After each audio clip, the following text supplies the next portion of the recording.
क्योंकि बनारस वाले मिश्रा जी जब वो उस दिन रात में मिले थे तब मुझे पता चला, कुछ और लोगों से हमने जब पता किया तो बनारस वाले मिश्रा जी काफ़ी ज़्यादा मतलब बहुत ज़्यादा दिक्कत में थे। 4 दिन से लगातार वो व्यक्ति जो व्यक्ति ठीक से भोजन ना किया हो, वो कितनी ज़्यादा तकलीफ़ में होगा जिसे मैं आज महसूस कर पा रहा हूँ, इसलिए कि मैं बहुत करीब रहा हूँ। वो आवाज़ 22 साल का उनका राजनीतिक जीवन रहा है। 22 सालों में लगभग मुझे याद है दर्जनों बार तो वो जेल जा चुके हैं। और ऐसे में क्या जो बड़े नेता विपक्ष के अखिलेश यादव हो गए, डॉक्टर पल्लवी पटेल जिनकी पार्टी में वो खुद थे, राहुल गांधी हो गए, क्या ऐसे लोगों को आकर उनका ढारस नहीं बांधना चाहिए कि नहीं आप आगे लड़िए, हम लोग आपके साथ हैं? तब मुझे लगता था कि ये व्यक्ति तो बहुत बड़ा होगा। दूर बैठ करके बहुत सारे लोग ये सोचते होंगे कि इस व्यक्ति का बहुत बड़ा वो साम्राज्य होगा, लेकिन जब मैं आया तो उस व्यक्ति को जिस तरह से देखा ना, जिसकी पब्लिसिटी हो, देश में जिसको करोड़ों लोग जानने वाले हों, उस व्यक्ति को हमने देखा एक आम इंसान की तरफ बनारस में स्कूटी से घूमना। जो जनता के लिए उन्हें आवाज़ उठाई बिना जात धर्म देखे हुए, जनता के लिए लड़े, सड़कों पर आए, जेल गए, इलेक्शन लड़ा, बहुत कम वोट मिला। तो मुझे जहाँ तक लगता है कि कहीं ना कहीं जनता से उनकी एक निराशा है। ये बात आज हमको और आपको और इस देश की जनता को समझना पड़ेगा कि गरीबों की आवाज़ उठाने वाला कोई गरीब ही होगा, कोई कमज़ोर ही होगा, कोई बेबस और लाचार ही होगा, कोई क्रांतिकारी ही होगा जो गरीबों की आवाज़ उठा सकता है, गरीबों की आवाज़ बन सकता है, लेकिन वो चुनाव लड़ने के लायक नहीं होगा, इतना जान लीजिएगा। वो राजनीति करने के लायक नहीं होगा। एक बात तो आज हम आपको आश्वस्त करना चाहते हैं, क्योंकि जितना हमने पढ़ा उस व्यक्ति को, जितना हमने जाना है, वो व्यक्ति भारतीय जनता पार्टी में कभी नहीं जाएगा और विपक्ष में कभी किसी के सामने गिड़गिड़ा करके स्थान नहीं बना सकता वो व्यक्ति। उत्तर प्रदेश में मजबूत पार्टी है समाजवादी पार्टी। पूरे पूर्वांचल में घूम आइएगा, सरकार के खिलाफ बहुत सारे बड़े बड़े धुरंधर नेता हैं, चू नहीं कर पाते हैं। और समाजवादी पार्टी को कैसे नेता पसंद है पता है? ब्राह्मण नेता चाहिए, लेकिन मनोज पांडे जैसा नेता चाहिए। इन बनारस वाले मिश्रा जी पर इनकी कोई नज़र इसलिए नहीं होगी। यहाँ का भी जो नेता होगा, गारंटी के साथ बोलता हूँ, जो पूर्वांचल का नेता होगा ना, वो कभी नहीं चाहेगा कि बनारस वाले मिश्रा जैसा धाकड़ नेता समाजवादी पार्टी की लाइन में आ जाए और अखिलेश यादव की नज़र उस पर पड़ जाए। तो हमारी हैसियत नहीं है कि मैं उस व्यक्ति को कहूँ, इस ऐसे जीवट व्यक्ति को मैं ये बात कहूँ कि नहीं नहीं, जो आपने फैसला लिया है वो गलत लिया है, आप बैक हो जाइए, आप फिर से उसमें आइए। तो हम ये सारी चीज़ें नहीं कह सकते। उनका जो फैसला है निजी फैसला है, और मुझे लगता है कि जो फैसला वो करते हैं उनका फैसला अडिग होता है। आगे कुछ और सोच रहे हो करने के लिए, राजनीति हमको लगता है कि जब संन्यास ले लिया वो व्यक्ति तो राजनीति में लौटेगा नहीं। फिर आप लोगों से बस एक निवेदन हम यही करेंगे, देखिए हम लोग किसी पार्टी का सपोर्ट नहीं करते, हम किसी राजनीतिक पार्टी का विरोध नहीं करते। बस हम इतना कहेंगे कि आने वाले समय में वो तमाम वो युवा हैं जो इसी को फैसला न मान करके वो अपनी आवाज़ को बुलंद करें। और जनता से हमारी अपील है कि मिश्रा की जिस तरह से, बनारस वाले मिश्रा की जिस तरह से आवाज़ आज ख़त्म हुई है, आने वाले समय में तमाम युवाओं की आवाज़ को ख़त्म मत होने दीजिएगा, उनको मरने मत दीजिएगा, ज़िंदा रखिए। ऐसे लोग ज़िंदा रहेंगे तब भारत का जो लोकतंत्र है, भारत का जो संविधान है, वो ज़िंदा रह पाएगा। साथियों, बहुत बहुत स्वागत है खुशखबरिया और जन आदर्श भारत में। आज एक बहुत बड़ी खबर सामने आई है।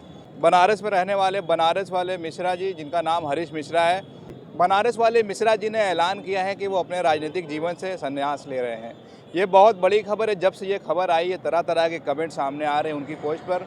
कुछ लोगों ने हमसे भी सवाल किया, हमको भी फ़ोन आते रहे, लेकिन इस वक्त हमारे साथ जन आदर्श भारत के चीफ एडिटर रजनीश जी हैं। रजनीश जी से हम बातचीत करेंगे और उनसे जानेंगे, क्योंकि ये बहुत सारा उनका इंटरव्यू कर चुके हैं और इनके इंटरव्यू जो है पूरे भारत में देखे जाते हैं और भारत के बाहर भी देखे जाते हैं। और मिश्रा जी की जो एक आवाज़ थी, विपक्ष की एक बुलंद आवाज़ है, तो कहीं ना कहीं लोगों में उनके जो समर्थक हैं, पूरे भारत में करोड़ों समर्थक उनके होंगे जो उनको देखते हैं हर स्टेट से, तो उनके मन में एक सवाल उठ रहा है कि आखिर मिश्रा जी ने इतना बड़ा फैसला क्यों लिया। ये भी सवाल आ रहा है कि क्या ईडी सीबीआई का तो डर नहीं है, क्या ईडी सीबीआई छापा तो नहीं मार रही है, लेकिन इस तरह की कोई खबर अभी सामने नहीं आई है। रजनीश जी, बहुत बहुत स्वागत है आपका। बहुत बहुत धन्यवाद। रजनीश जी, हम आपसे जानना चाहेंगे कि मिश्रा जी ने जो ऐलान किया है, आपने जब सुना तो सबसे पहली प्रतिक्रिया आपकी क्या थी? नहीं, ये तो बहुत दुखद हुआ हमारे लिए। तो इतना ज़्यादा दुख का समय था कि देखिए, वो केवल एक व्यक्ति विशेष नहीं थे, एक जो है बड़े सोशल एक्टिविस्ट थे और एक बहुत बड़ी आवाज़ विपक्ष की थे। विपक्ष की भी नहीं कहेंगे, ये जो इस देश में जो दबे कुचले लोग हैं, जो वंचित लोग हैं, जिनका शोषण केवल आज तक किया जा रहा है, उनकी वो बहुत बड़ी आवाज़ थे। जो सुनने के बाद मुझे बहुत झटका लगा। आप यकीन नहीं करेंगे, हमने कई बार उनको फ़ोन किया, कई बार फ़ोन किया हमने, तो मुझे कोई प्रतिक्रिया नहीं मिली, ना फ़ोन उठाए वो। लेकिन जो है जब ये बात मैं सुना तो मुझे बहुत दुख हुआ और मुझे लगा कि एक बार मिलना चाहिए, एक बार मुझे बात करनी चाहिए। जी। मिले आप उनसे? नहीं, मुलाकात नहीं हो पाई हमारी, लेकिन हमारी जो है बात हुई, हमने फ़ोन लगाया कई बार, तो एक बार उन्होंने उठाया और जब हमने कारण पूछा तो वो व्यक्ति जैसे बिल्कुल जो दर्द में व्यक्ति हो, वो उस तरह की उनके अंदर पीड़ा थी, इतना ज़्यादा दुःख था कि वो मुझसे महज़ हमको लगता है कि 20 या 30 सेकंड बात किए होंगे। हालाँकि मैं उनको फिर ढूँढते हुए काशी विद्यापीठ आया, मैं उनसे मिलना चाह रहा हूँ, लेकिन मुलाकात नहीं हो पा रही। क्या लगता है वजह कितनी बड़ी क्या हो सकती है? क्योंकि उनके जो समर्थक है बराबर कमेंट कर रहे हैं और देश में जो माहौल है कि जब किसी की आवाज़ दबाना हो सीबीआई का छापा पड़ जाता है, आपको भी लगता है ऐसा हुआ होगा? नहीं, देखिए, जहाँ तक सीबीआई और ईडी का सवाल है, तो बनारस वाले मिश्रा जी से आपने भी बहुत बार इंटरव्यू लिया है, बहुत बार आप व्यक्तिगत मिले भी होंगे, हम भी बहुत बार मिले हैं, बहुत व्यक्तिगत संबंध तो थे ही हम लोगों के, हम मिलते भी थे। मिलने के बाद जो है ऐसा कभी लगा नहीं, जो व्यक्ति कभी नहीं डरा, और वो ईडी और सीबीआई से तो नहीं डर सकते, ये तो मैं जानता हूँ। लेकिन उसके पीछे भी बहुत सारे कारण हैं जो मैं बहुत अच्छी तरह से महसूस आज कर पा रहा हूँ। क्या कुछ बताना चाहेंगे? जनता जानना चाह रही है। जी, देखिए, हमारी मुलाकात आज से 3 या 4 दिन पहले हुई थी उनसे, और 3 और 4 दिन पहले मैं फ़ोन करके नहीं आया। अक्सर मैं बिना फ़ोन किए ही जब काशी विद्यापीठ की तरफ आता था, जहाँ उनसे मुलाकात होती थी और हम लोग इंटरव्यू करते थे, तो जब मैं काशी विद्यापीठ आया तो एक सामान्य व्यक्ति की तरह, बिल्कुल जो है, कभी ऐसे हमने देखा नहीं बनारस वाले मिश्रा जी को कि कहीं भी बैठे हों, कहीं भी सुनसान जगह पर बैठे हों और कहीं ऐसी जगह बैठे हों जहाँ लोग ना हों, कभी हमने नहीं देखा, और आप भी नहीं देखे होंगे और बहुत सारे लोग नहीं देखे होंगे। तो वो बैठे थे, अंधेरा हुआ था, अंधेरा था, हम आए और हम जब देखे तो रुक गए, और रुकने के बाद जाकर के उनके यहाँ बैठे। लेकिन आप यकीन नहीं करेंगे, हम जब बुरी हालत में थे, जब हमारी बहुत ज़्यादा तबीयत ख़राब थी, जब हम बिल्कुल अपने आप में हम ये डिसाइड नहीं कर पाते थे कि हम कहाँ चलना चाहिए, कहाँ बैठें, उस वक्त हम बनारस वाले मिश्रा जी के यहाँ जब आए थे बैठने के लिए, तो वो लगभग हमसे 20 से 30 मिनट हमसे बात भी किए थे। और वो व्यक्ति उस तरह के थे कि कोई रोता हुआ आता था तो वो हंसा करके भेजते थे। लेकिन जब मैं बैठा था तो वहाँ बैठ करके हम भी चाहते थे कि बहुत सारी बातें करें। बात किया हमने, लेकिन उनका जवाब बहुत नपा-तुला था और अंदर से वो इतनी ज़्यादा पीड़ित थे, इतनी ज़्यादा, मतलब दुःख था उनको किसी बात का। तो मैं भाप गया कि उनको बहुत ज़्यादा दुःख है, तो उन्होंने हमसे कहा भी, हालाँकि देखिए किसी को भी वो संतुष्ट करके भेजते थे, लेकिन उन्होंने हमसे कहा कि नहीं, हमको चक्कर आ रहा है और मैं जो है अब मैं जा रहा हूँ अभी, फ़िलहाल मैं बाद में बात करूँगा। और उसके बाद फिर हमारी बातें नहीं हुई। आज जैसे हमने पोस्ट देखा और पोस्ट देखने के बाद हमको बड़ी ज़्यादा तकलीफ़ हुई। बहुत सारे लोगों का, आप यकीन नहीं करेंगे, कम से कम सैकड़ों लोगों का फ़ोन हमारे पास आया कि आखिर क्या हुआ, बनारस वाले मिश्रा जी ऐसा क्यों कर रहे हैं। तो हमने भी चाहा कि बात करें, लेकिन उसके पीछे बहुत सारी वजह है, बहुत सारी वजह है, जिसको मैं व्यक्तिगत जान चुका हूँ, मैं जानता हूँ। क्योंकि बनारस वाले मिश्रा जी जब वो उस दिन रात में मिले थे, तब मुझे पता चला, कुछ और लोगों से हमने जब पता किया, तो बनारस वाले मिश्रा जी काफ़ी ज़्यादा, मतलब बहुत ज़्यादा दिक्कत में थे। 4 दिन से लगातार वो जो व्यक्ति ठीक से भोजन न किया हो, वो कितनी ज़्यादा तकलीफ़ में होगा, जिसे मैं आज महसूस कर पा रहा हूँ। इसलिए कि मैं बहुत करीब रहा हूँ, और इसलिए रहा हूँ कि वो जो आवाज़ थी, जनता की आवाज़, जो मतलब जो आवाज़ आज के वर्तमान के राजनीतिक परिवेश में जिस चीज़ की आवश्यकता थी, वो पूरी तरह से वो दे रहे थे। वो आवाज़ 22 साल का उनका राजनीतिक जीवन रहा है। 22 सालों में लगभग मुझे याद है दर्जनों बार तो वो जेल जा चुके हैं। और ऐसे में क्या जो बड़े नेता विपक्ष के, अखिलेश यादव हो गए, डॉक्टर पल्लवी पटेल जिनकी पार्टी में वो खुद थे, राहुल गांधी हो गए, क्या ऐसे लोगों को आकर उनका ढारस नहीं बांधना चाहिए कि नहीं, आप आगे लड़िए, हम लोग आपके साथ हैं? देखिए, अगर हम ये सारी चीज़ें अगर हम बात बताएंगे ना, तो कुछ लोगों को लगेगा कि हो सकता है कि उस व्यक्ति की राजनीतिक महत्वाकांक्षा है, समझ रहे हैं, और मुझसे मुलाकात नहीं हुई। उस व्यक्ति के इतने ज़्यादा दिक्कत होने के बाद मुझसे मुलाकात भी नहीं हुई, ना बात हुई 30 सेकंड के लिए बात हुई। तो मुझे उनके जो है बात में बड़ा दर्द लगा और उनका गला भर आया था। उन्होंने कहा कि नहीं, अब मैं पूरी तरह से छोड़ रहा हूँ, अब मेरे बस की बात नहीं कि मैं कुछ कर पाऊँ, समझ रहे हैं, उन्होंने ये बात कहा। उसके साथ साथ एक चीज़ और है कि जो मैं बताना चाह रहा हूँ कि देखिए, आपने जो कहा अभी कि उनका 22 साल का राजनीतिक कैरियर रहा, छात्र राजनीति से लेकर के आम राजनीति तक। 22 साल का राजनीतिक कैरियर और बुलंद आवाज़ रखने वाला व्यक्ति, सत्ता से कभी वो डरा नहीं। आज की निरंकुश सरकार से मैं चैलेंज करके बोलता हूँ, बहुत सारे लोग बात नहीं कर पाते बहुत सारे मुद्दे पर। मैं पूरा पूर्वांचल खाक छान गया हो, पूरा हर जगह गए हम, लेकिन कोई बोलने के लिए तैयार नहीं था। उन मुद्दों पर बनारस वाले मिश्रा ने बड़ा डट करके अपनी बात रखी थी, उन्होंने पूरी तरह से बुलंद आवाज़ रखी। लेकिन जो है 22 साल का राजनीतिक कैरियर, और 22 साल के राजनीतिक करियर में उस व्यक्ति को ठेका, पट्टा, दलाली जो है चोरी चकारी से कोई मतलब नहीं था। सोचिए, उनकी 2 बेटियां हैं, आपको पता है, परिवार है उनका। आज वो व्यक्ति जितना बड़ा है, आज से मैं लगभग 2 साल पहले जब देखता था, 3 साल पहले जब देखता था उस व्यक्ति को, तो मुझे लगता था कि कभी मैं इस व्यक्ति से मिल पाऊंगा कि नहीं मिल पाऊंगा। मतलब घर जब बैठा था मैं उनसे, जब हमारी मुलाकात नहीं थी, जब हम जो है मीडिया में नहीं थे, तब की बात कर रहा हूँ। लेकिन जब तब मुझे लगता था कि ये व्यक्ति तो बहुत बड़ा होगा। दूर बैठ करके बहुत सारे लोग ये सोचते होंगे कि इस व्यक्ति का बहुत बड़ा वो साम्राज्य होगा।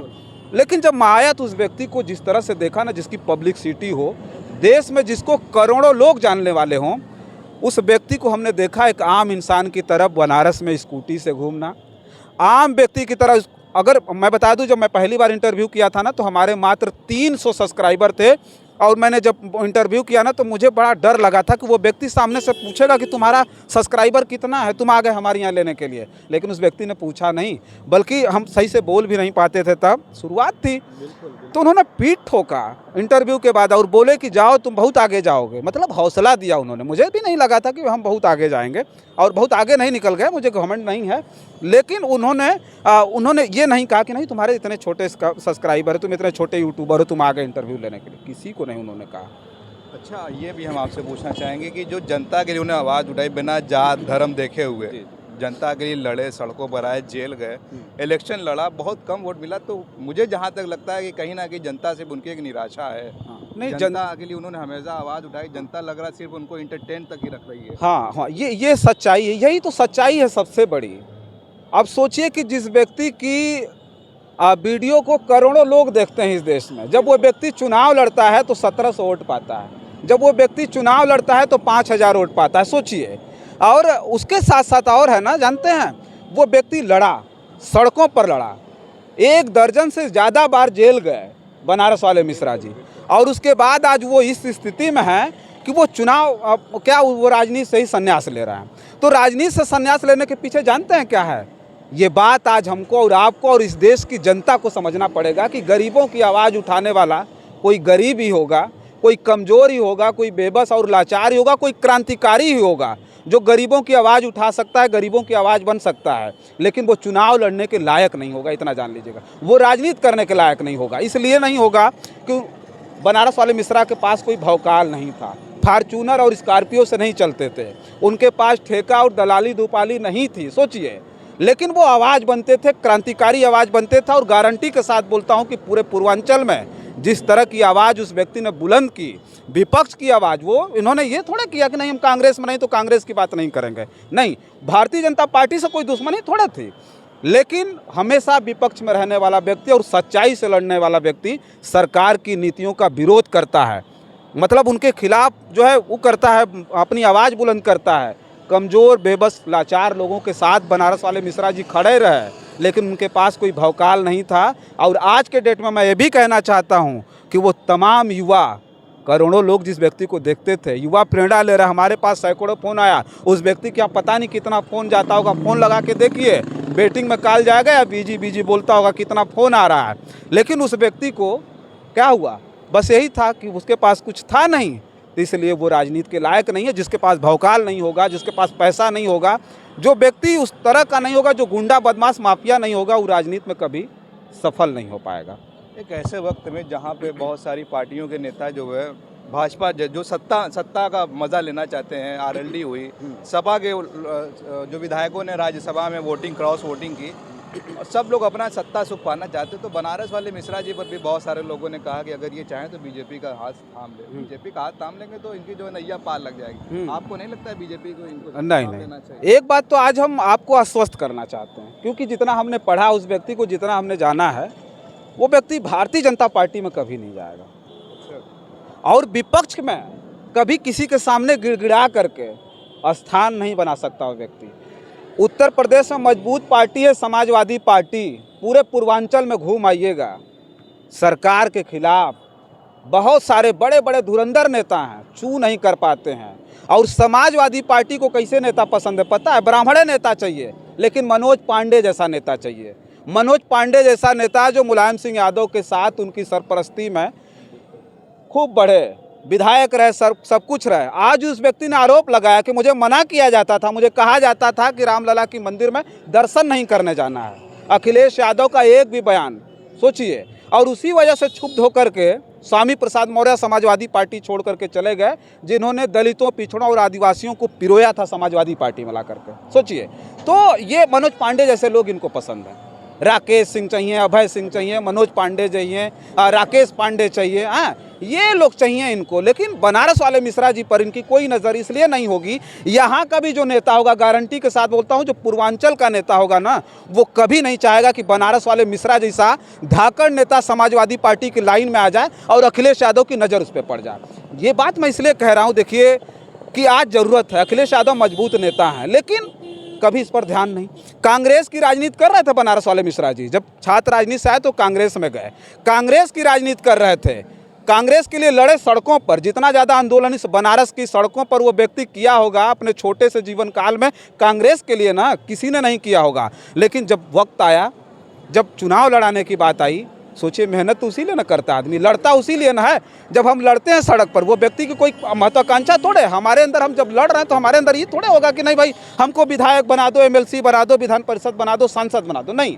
बल्कि जब हम लड़ते हैं तो इस अपेक्षा से लड़ते हैं कि जो जनता है जो हमको देख रही है, उसकी बहुत सारी अपेक्षाएं हैं। जैसे जैसे हमारा कद बढ़ेगा तो उसकी अपेक्षाएं हमसे बढ़ती जाएंगी। हम उनके लिए काम कैसे कर पाएंगे? तब कर पाएंगे जब हम सदन में जाएंगे। जब हम सदन में जाएंगे तब ना उनकी आवाज़ बनेंगे, तब ना उनका काम करेंगे। लेकिन ये सारा कुछ नहीं हुआ। ऐन वक्त पर कांग्रेस पार्टी ने यहाँ से टिकट काट दिया ऐसे नेताओं की। आज घूम करके आ जाइए, मैं गारंटी के साथ बोलता हूँ उबैद भाई, पूरे बनारस में, बनारस कांग्रेस का गढ़ रहा है, यहाँ से कांग्रेस के सांसद तक रहे हैं। लेकिन स्थिति इस प्रकार की है कि आज कुछ नहीं है ना, पूरे के पूरे जो कांग्रेस के नेता होंगे, कार्यकर्ता होंगे, अपने घरों में सोए होंगे, जान लीजिएगा। कोई सड़क पर उठ करके आवाज़ नहीं उठाना चाहता। राहुल गांधी आए, भीड़ लग गई, सारे के सारे लोग निकल गए। चुनाव आ गया तो बहुत सारे लोग, उसमें जितने इनके पदाधिकारी और कार्यकर्ता होंगे ना, उसमें कम से कम 25 से 30% लाइन लगाए होंगे कि हो सकता है टिकटवा हम ही को मिल जाए।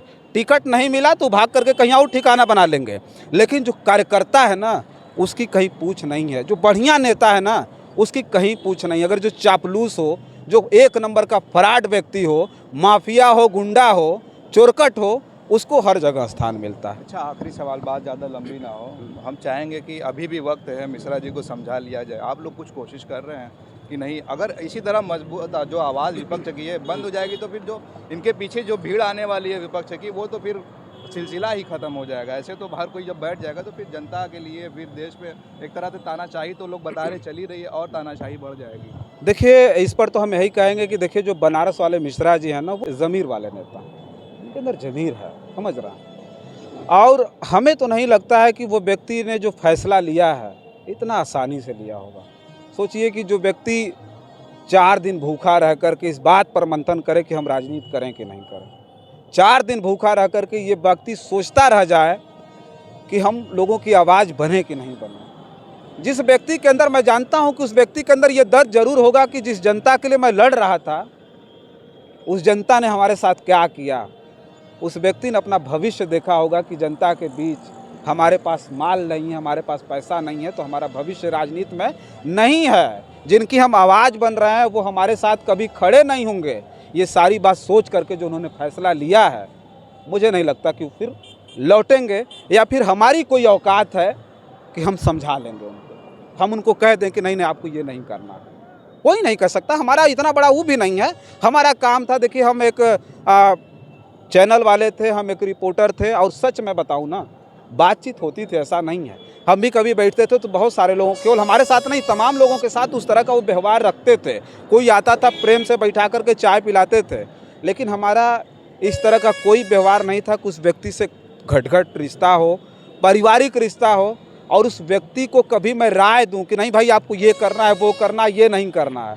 तो हमारी हैसियत नहीं है कि मैं उस व्यक्ति को कहूँ, इस ऐसे जीवट व्यक्ति को मैं ये बात कहूँ कि नहीं नहीं जो आपने फैसला लिया है वो गलत लिया है, आप बैक हो जाइए, आप फिर से उसमें आइए, तो हम ये सारी चीज़ें नहीं कह सकते। उनका जो फैसला है निजी फैसला है, और मुझे लगता है कि जो फैसला वो करते हैं उनका फैसला अडिग होता है। आगे कुछ और सोच रहे हो करने के लिए, राजनीति हमको लगता है कि जब संन्यास ले लिया वो व्यक्ति तो राजनीति में लौटेगा नहीं फिर। चलिए देखिए, जिस तरह से मिश्रा जी ने जो ऐलान किया है, बहुत सारों को लग रहा होगा कि ये स्टंट है, पॉलिटिकल स्टंट है, लेकिन हालांकि ऐसा नहीं है। हम लोग भी उनको करीब से जानते हैं, और जब उन्होंने फैसला लिया तो बड़ा सोच कर लिया और अपने फैसले पर बड़ा अडिग रहे हैं। तो एक तरह से जो जनता की आवाज़ थी अब कहीं ना कहीं वो बंद हो जाएगी। बनारस से जो आवाज़ उठती थी पूरे देश में जाती थी, और ऐसा नहीं है कि सिर्फ जनता देखती थी, बल्कि बड़े बड़े जो नेता हमारे भी सूत्र हैं, पता चलता है कि बड़े बड़े नेता इनको देखते हैं, लेकिन जब बारी आती इनके साथ खड़े होने की तो कोई खड़ा नहीं होता। तो ऐसे लोगों का राजनीति में रहना, तो फिर वही आप जो देख रहे हैं जिस तरह से फैसला लिया, तो हो सकता है कि उसी कारण फैसला लिया होगा। रजनी जी, हम चाहेंगे कि आप जनता से आखिर में एक अपील करें, जिस तरह से जनता से, मुझे लगता है जनता से ही बहुत नाराज़गी, और फिर बात को हम ख़त्म करते हैं। देखिए, हम जनता से अपील यही करेंगे कि देखिए जो एक बहुत बड़ी आवाज़ है वो आवाज़ अब ख़त्म हो रही है, और ये आवाज़ केवल बनारस वाले मिश्रा तक ही नहीं है कि ख़त्म हो जाएगी। ये आने वाले समय में बनारस वाले मिश्रा जैसे जीवट तमाम युवाओं की आवाज़ है, जो प्रेरणा देती थी तमाम युवाओं को कि वो भी आगे आएँ। और बहुत सारे लोग हम लोगों से मिलते थे तो कहते थे हमको भी बनारस वाले मिश्रा जैसा आवाज़ बुलंद करनी है। तो आज एक बनारस वाले मिश्रा जैसे जो है जीवट नेता की, युवा नेता की आवाज़ आज बंद हुई है। आप लोगों से बस एक निवेदन हम यही करेंगे, देखिए हम लोग किसी पार्टी का सपोर्ट नहीं करते, हम किसी राजनीतिक पार्टी का विरोध नहीं करते, बस हम इतना कहेंगे कि आने वाले समय में वो तमाम वो युवा हैं जो इसी को फैसला न मान करके वो अपनी आवाज़ को बुलंद करें। और जनता से हमारी अपील है कि मिश्रा की जिस तरह से, बनारस वाले मिश्रा की जिस तरह से आवाज़ आज ख़त्म हुई है, आने वाले समय में तमाम युवाओं की आवाज़ को ख़त्म मत होने दीजिएगा, उनको मरने मत दीजिएगा, ज़िंदा रखिए। ऐसे लोग ज़िंदा रहेंगे तब भारत का जो लोकतंत्र है, भारत का जो संविधान है, वो ज़िंदा रह पाएगा। चलिए दर्जी जी, बहुत बहुत शुक्रिया। और आप देख रहे थे जन आदर्श भारत और खोज खबरिया, और यहाँ तक हमारे सूत्र बता रहे हैं कि मिश्रा जी कल जो है प्रेस कॉन्फ्रेंस करने वाले हैं, उसमें सारी बात वो खुलकर सामने रखेंगे। आप तब तक इंतज़ार करिए उस वीडियो का, उस वीडियो के साथ हम भी जल्द हाजिर होंगे। बहुत बहुत धन्यवाद।